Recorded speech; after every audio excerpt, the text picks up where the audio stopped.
కొంత ఆందోళన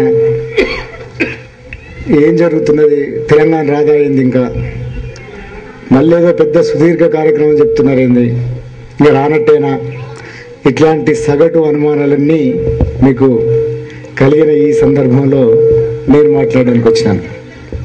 ఆయన ఆకలి అవుతున్నప్పుడు మాట్లాడినాడు, నేను ఆకలి తీరిన తర్వాత కొనుక్కొస్తున్నప్పుడు మాట్లాడుతున్నాను. అయితే నిజానికి మేము చాలా సమావేశాల్లో కలిసి పాల్గొన్నప్పుడు ఇంత ఇన్డెప్త్ చర్చ రాలేదు. ఎందుకంటే వాతావరణం ఇట్లాంటి గందరగోళంలో అప్పుడు లేదు. మీరు అనుకుంటున్నారు తెలంగాణ ఇంక వచ్చేస్తుందని, బహుశా చాలామంది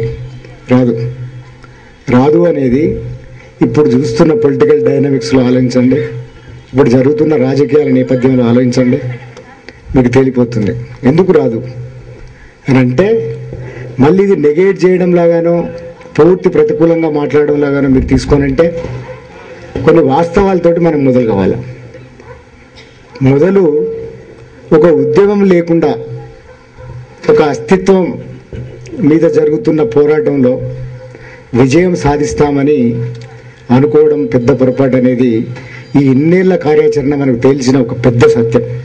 అది మనం గమనించడానికి ఎందుకు నిరాకరిస్తున్నామంటే మనము కొన్ని బలహీనతలకి కొన్ని భ్రమలకి లోను కావడానికి పడే ఒక అవస్థలో ఉన్న వాళ్ళం. పాషం యాదగిరి గారు దదీచుల గురించి మాట్లాడినారు. మన ముందర బ్లాక్ అండ్ వైట్లో ఒక నగ్న సత్యంలాగా 1969లో నేల కొరిగిన 369 మంది పోస్టర్ ఒకటి మన ముందర నిలబడి ఉన్నది. కాలం మారింది. మనం 2008వ సంవత్సరంలో 1969లో వచ్చిన ఒక ఉద్యమాన్ని కొనసాగించడానికి ఇక్కడ కూర్చొని ఉన్నాం. అది కూడా ఉద్యమం కొనసాగించడానికి కానీ మనం అనుకోవడం లేదు.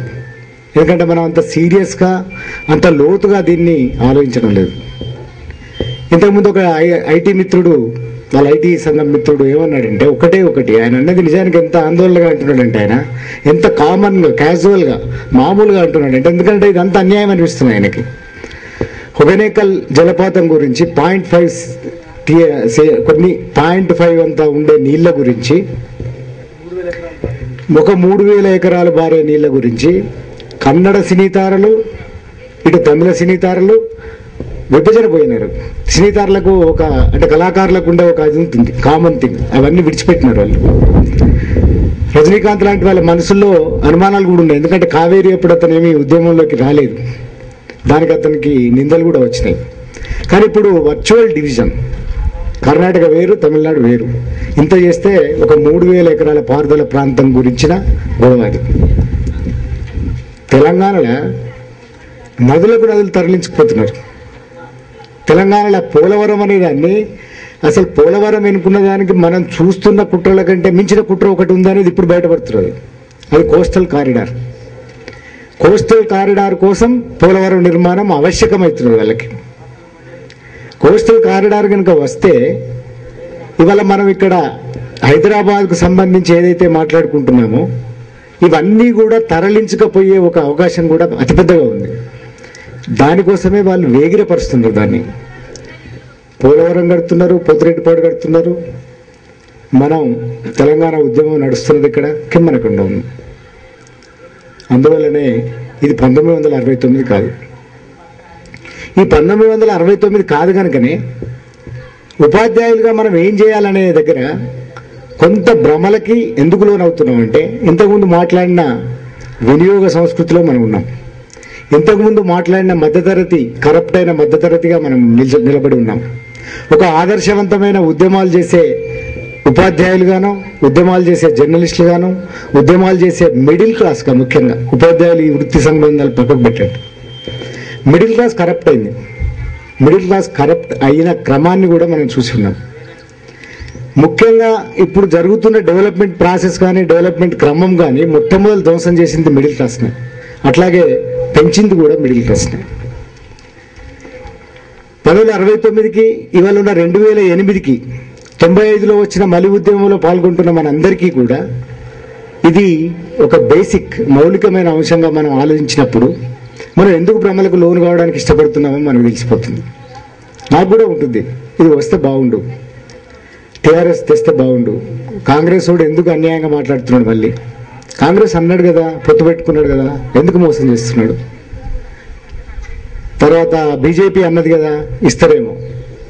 నిజానికి ఇంత పొలిటికల్ పవర్ లేదా ఉద్యమాలు చేయగలిగిన స్థితి లేదా ఒక సమస్య మీద బయటికి రాగలిగిన స్థితి ఇవాళ మనం చెప్తున్న ప్రత్యామ్నాయ ఉద్యమాల మీద లేనప్పుడు, ఉద్యమాలకు లేనప్పుడు, రేపు పొద్దున ఏ సెకండ్ ఎస్ఆర్సీ అని మళ్ళంటేనో మళ్ళీ టీఆర్ఎస్ పిలిపిస్తేనే ఒక 10 పట్టణాలలో కదలగలరు, కాంగ్రెస్ పిలిపిస్తే 20 పట్టణాలలో కదలగలరు. సీనియర్లని వాడు 13వసారి మోసం చేయడానికి వచ్చినా కూడా వాని ఎంబడో 4 కనబడగలరు. అది రాజకీయ పార్టీలకు ఉన్న ఒక అడ్వాంటేజ్, సానుకూల అంశం. ఎందుకంటే వాటిని కూడా మనం ఈ గడిచొచ్చిన కాలం నుంచి పరిశీలిస్తే అది అర్థమవుతుంది. అట్లాంటప్పుడు మనకి భ్రమలు ఇంత తొందరగా కావడానికి మూల కారణమైంది ఏమిటంటే మనం ఉద్యమాలు చేయడానికి ఇష్టపడడం లేదు. అందువల్లనే 1995లో 92లో మొదలైన మలి ఉద్యమం ఇన్నాళ్ళకి కూడా నేను ఇప్పుడు కనీసం ఒక 100-120 సభలో మాట్లాడుతూ ఉంటాను. నేను ఇంతకు మించి కొన్ని ధర్నాలు జరిగి ఉంటాయి ఎక్కడన్నా, అది కూడా లేదా ఇంకేదన్నా కొన్ని వీధి మూల ఏదన్నా ఎప్పుడన్నా నిరాహార దీక్షలు జరిగి ఉంటాయి. నిజానికి తెలంగాణ ఉద్యమం మీరు ఒక్కసారి ఆలోచించండి, మనల్ని మనం పొద్దు చేసుకోవడానికి ఈ సమస్యను మనం మళ్ళొకసారి వచ్చిన ఒక సమస్య వచ్చినప్పుడు దీన్ని అర్థం చేసుకోవడానికి ఒక భావజాల ప్రచారంగా మాత్రమే ఇప్పటిదాకా ఉద్యమం ఉంది, కానీ అంతకు మించి ఒక్క హక్కులం కూడా కలలేదు. ఇది ప్రత్యామ్నాయ ఉద్యమాలకు సంబంధించి. రాజకీయ పార్టీలు సహజంగానే నిజానికి తెలంగాణలో చాలామంది సామాన్య ప్రజలు ఇప్పటికీ తెలంగాణ ఉద్యమాన్ని నమ్మని స్థితి కూడా ఒకటి ఉంది, అది గమనించండి మీరు. ఎందుకున్నది? పదే మోసాలకు గురి ఉన్నది తెలంగాణ ఉద్యమం. చివరికి అంటే ఇన్ని మాట్లాడుకుంటున్న ఈ దశలో కూడా ఎంఎస్ఆర్ లాంటి వాడు, వెంకటస్వామి లాంటి వాళ్ళు మళ్ళొకసారి మోసం చేయగలరు, వాళ్ళు మళ్ళీ ఒకసారి దీన్ని పలసం చేయగలరు. అంటే సమస్యని మనం ఎంతసేపు ఎట్లా చూస్తున్నామంటే ప్రతిసారి మోసానికి గురైన ఒక చరిత్ర ఉన్నందువల్ల తెలంగాణలో కామన్ మ్యాన్ అనేవాడు, సామాన్యుడు అనేవాడు మీ వెంబడి రావడానికి సిద్ధంగా లేడనేది ఒక స్థితి, ఒక వాస్తవమైన స్థితి. ఈ వాస్తవ పరిస్థితులలో నిలబడి మాట్లాడే వాళ్ళం మనం ఎంతసేపు సిద్ధంగా ఉన్నాం? ఈ మూవ్మెంట్ను మరొక అడుగు ఎట్లా ముందుకు వేయగలం, ఎట్లా ముందుకు పోతుంది అని ఆలోచించడానికి మనం కూడా నిరాకరిస్తున్నాం. ఎందుకంటే మనకు భ్రమలు ఉన్నాయి. ఈ భ్రమలు దదీచుల్లాంటి త్యాగాలు చేసిన, నిజానికి అవన్నీ ఒక సెరెండిపిటీ అని అంటారు ఇంగ్లీష్లో, మంచి మాట అది. అంటే ఒక యాదృచ్ఛికతలోంచి వచ్చిన ఒక ఉద్యమము 300 పైబడిన ప్రాణాలని అట్లా ఇచ్చేసింది. అది ఆ కాలానికి ఉన్న గొప్పతనము, సుగుణం కూడా. ఇప్పుడు మనం ప్రాణం పోవడం కాదు కదా, ఇంతకుముందు చెప్పినట్టుగా లాఠీ దెబ్బ తినడానికి మనం ఇష్టంగా లేదు. సాధ్యమా ఇవి ఉద్యమాలలో? ఎట్లా అనుకుంటున్నాం మనం? నిజానికి ఇంత మనము ఆలోచిస్తాం, విశ్లేషిస్తాం, ఉపాధ్యాయులు చెప్తాం. ఇట్లా అంటే చెప్పుతున్న వాళ్ళం ఎందుకు భ్రమలకు లోనవుతున్నాం? ఇప్పుడున్న స్థితి ఏంది? ఇది నేను కూడా మాట్లాడి కంటిన్యూ చేస్తే మీరు గాబరా పడిపోతారు. ఎందుకంటే ఇంకా రాదనుకుంటారు, నిరాశ. నిజమే, కానీ